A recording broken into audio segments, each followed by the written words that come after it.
تو وہ آدمی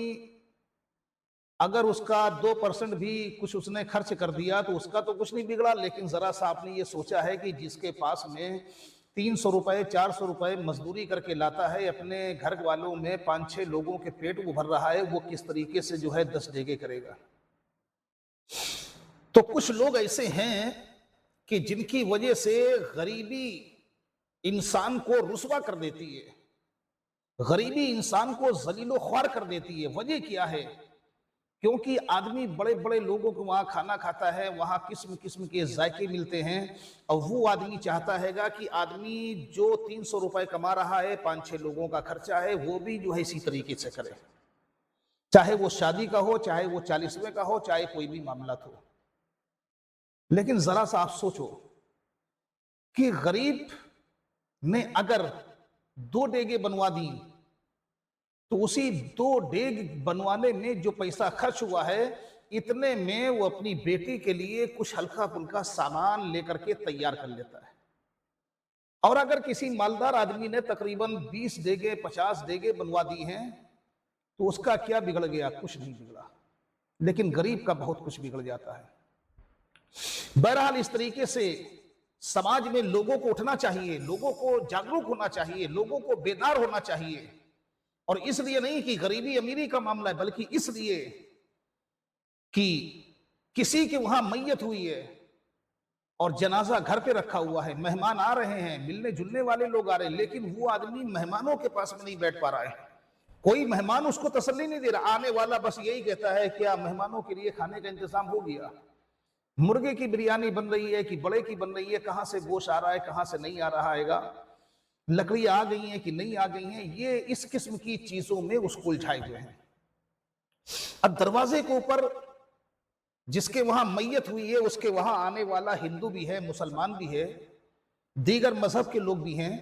اب وہ دیگر مذہب والے جب دیکھتے ہیں کہ یہاں تو نان گوشت کا معاملہ چل رہا ہے، یا تو بوٹی اور روٹی کا معاملہ چل رہا ہے، یا تو بریانی کا معاملہ چل رہا ہے، یا تو قورمے کا معاملہ چل رہا ہے، تو وہ اپنے دل میں سوچتا ہے یار یہ کیسے مسلمان ہیں؟ ان کے گھر میں جنازہ رکھا ہوا ہے، میت رکھی ہوئی ہے، ابھی میت دفن بھی نہیں کری گئی ہے، اور یہ بریانی کے چکر میں لگے ہوئے ہیں، مہمانوں کے چکر میں لگے ہوئے ہیں۔ یہ مہمان کتنے ذلیل ہیں کہ ان کے یہ سمجھ میں نہیں آ رہا ہے کہ جس کے گھر میں ہم آئے ہوئے ہیں اس کے وہاں میت ہو گئی ہے، اس کے وہاں کھانا نہیں بن سکتا ہے گا۔ اگر مہمان چاہیں تو بازار میں جا کر کے، روڈ کے اوپر جا کر کے، چوراہے کے اوپر جا کر کے وہ 10-20 روپے کا 50 روپے کا کچھ کھا سکتے ہیں، اپنے بچوں کو کھلا سکتے ہیں۔ لیکن میاں بے شرمی کی حد یہاں پہ ہوتی ہے کہ جب جنازہ اٹھتا ہے گا، قبرستان جاتا ہے، قبرستان جانے کے بعد میں جنازے کو دفن کیا جاتا ہے، فوراً ایک آدمی کھڑا ہوتا ہے، مہمان جتنے بھی ہیں وہ سارے کے سارے گھر پہ چلیں، منہ جھوٹا کریں، پھر اس کے بعد میں جائیں۔ اب وہاں تو الاؤنس ہو گیا، لوگوں نے گھر پہ آنا شروع کر دیا۔ بہت توجہ کے ساتھ میں آپ سنیں، انشاءاللہ تعالیٰ اگر یہ بات آپ کے دل کے اندر اتر گئی تو بہت ہی جلد جو ہے ہمارے سماج سے یہ میت کا کھانا بالکل بند ہو جائے گا۔ کہیں کہیں اس کو کڑوا کھانا بھی بولتے ہیں، یہ بند ہو جائے گا انشاءاللہ تعالیٰ۔ وہاں الاؤنس ہو گیا، مہمان یہاں پہ آ گئے۔ اب وہاں پر جو رشتہ دار ہیں وہ معلوم کیا کہتے ہیں؟ بستی والے، اگر اس آدمی کا 2 بیٹے ہیں، اس آدمی کے اگر 2 بیٹے ہیں جس کا وہاں انتقال ہوا ہے، تو اس سے کہا جاتا ہے میاں آپ لوگ جاؤ، یہاں پہ فاتحہ ہم لوگ پڑھوا لیں گے، قبر ہم صحیح کروا لیں گے۔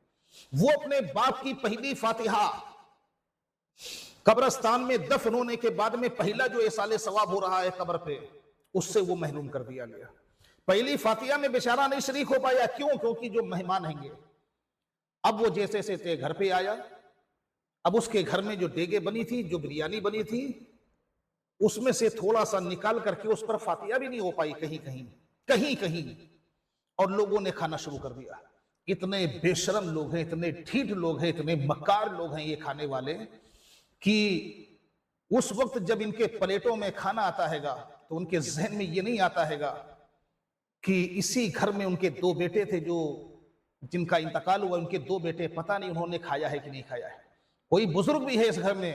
جس کے گھر میں میت ہوئی، اس نے کھایا ہے کہ نہیں کھایا ہے۔ یہ ان گھر والوں کی جس کے گھر میں میت ہوئی ہے، ان کو بٹھا کر کے ان کے منہ میں 2 نوالے بھی نہیں ڈالنا پسند کرتے، اپنے آپ کو کھایا، کھانے کے بعد میں چل دیے۔ عورتیں اتنی مکار ہیں، اتنی ڈھیٹ ہیں کہ جیسے ہی بریانی آئی کھانا شروع کر دیا۔ گھر میں سوچو ان کے گھر بیٹیاں بھی ہیں، بہو بھی ہیں، ان کے گھر میں بچے بھی ہیں چھوٹے چھوٹے، ان کے گھر میں ایک بوڑھی ماں بھی ہے جس نے اپنا بیٹا کھویا ہے، بہنیں بھی ہیں جس نے اپنا بھائی کھویا ہے، بچیاں بھی ہیں، لیکن عورتیں اتنی بے شرم ہوتی ہیں کہ اٹھا کر کے انہوں نے کھانا شروع کر دیا اور کھانا کھانے کے بعد میں اپنے گھر کی طرف روانہ ہو گئی۔ ایک نوالا، دو نوالے اس گھر میں جس کا باپ مرا ہے اس کی بیٹی کے منہ میں نہیں ڈالتی ہیں کہ زبردستی اس کے منہ میں ڈالیں، اس کے سر پہ ہاتھ پھیریں، جبکہ طریقہ یہ تھا تسلی دیں، ہاتھ پھیریں، صبر کی تلقین کریں، مگر نہیں، انہوں نے کھانا کھایا، کھانا کھانے کے بعد میں چل دیے، گھر والوں کو بھی نہیں پوچھتے ہیں، اتنی ٹھیٹ ہو گئے ہیں مکار۔ دوسری چیز کہیں کہیں پر تو یہ بھی دیکھا جاتا ہے کہ لوگ میت کے کھانے میں بھی بوٹیاں مانگتے ہیں، لیگ پیس مانگتے ہیں، شرم آنی چاہیے مسلمانوں۔ اسی طریقے سے اس نوجوان نے جو الاؤنس کرا ہے گا کہ 40واں بند ہونا چاہیے اور جس کو بھی کھاتے ہوئے دیکھا گیا 5000 روپے کا جرمانہ لگایا جائے گا۔ بہت ہی قابل مبارکباد ہے یہ فیصلہ۔ میں نہیں کہتا، میں بھی کہتا ہوں کہ آپ زیادہ سے زیادہ کھانا بنائیں، 2 کنٹل 5 کنٹل گوشت بنائیں، مگر وہ گوشت کہاں پہ استعمال کریں؟ آپ تلاش کریں آپ کے شہر میں جو ایک بہترین دارالعلوم چل رہا ہے گا، اس میں جا کر کے بچے جو 300 350 باہر کے پڑھ رہے ہیں ان کے کھانے کو آپ اپنے ماں باپ کے صالح ثواب کے لیے ان بچوں کو کھلا دیں۔ غریبوں کو تلاش کریں، ان کو کھلائیں۔ لیکن یہ بستی والے، یہ رشتہ دار جو 40ویں میں بستی والوں کے گھر سے ایک قرآن شریف نہیں لا کر کے کوئی آدمی بخشنے کے لیے تیار ہے، آپ ان کا انتظام کر رہے ہیں۔ بہرحال یہ بہت غلط طریقہ ہے، یہ ہر حال میں بند ہونا چاہیے۔ اور جب اس کے لیے ہمارے کچھ نوجوان اٹھیں گے اور وہ قوم کے اندر انقلاب لائیں گے، بیداری پیدا ہوگی، تو انشاءاللہ تعالی بہت ہی جلد سماج سے یہ برائی ختم ہوتی ہوئی نظر آئے گی۔ سماج سے یہ جو لمبے لمبے کھانے والا سسٹم ہے بہت ہی جلد ہی بند ہو جائے گا۔ لیکن اس کے لیے ضرورت ہے کہ ہمارے قوم کے وہ لوگ جن کے ہاتھوں میں پرچم اسلام ہو، جو بھوک کے لیے نہیں بلکہ اسلام کی آبرو کے لیے آگے بڑھیں، جو بریانی کے لیے نہیں بلکہ نبی کریم صلی اللہ تعالی علیہ وسلم کی شریعت کی حفاظت کے لیے آگے بڑھیں۔ ایسے لوگ جب اپنے ہاتھوں میں پرچم اسلام لیں گے تو ان کی پیشانی بھی چمک رہی ہوگی، اور وہ قوم آگے بڑھ کر کے نوجوان لوگوں کے اندر انقلاب برپا کر دیں گے انشاءاللہ تعالیٰ۔ یہ 40ویں کا اور یہ میت کا کھانا بہت ہی جلد بند ہو جائے۔ اللہ تعالیٰ مجھے بھی آپ حضرات کو بھی سمجھنے کا شعور عطا فرمائے، آمین ثم آمین یا رب العالمین۔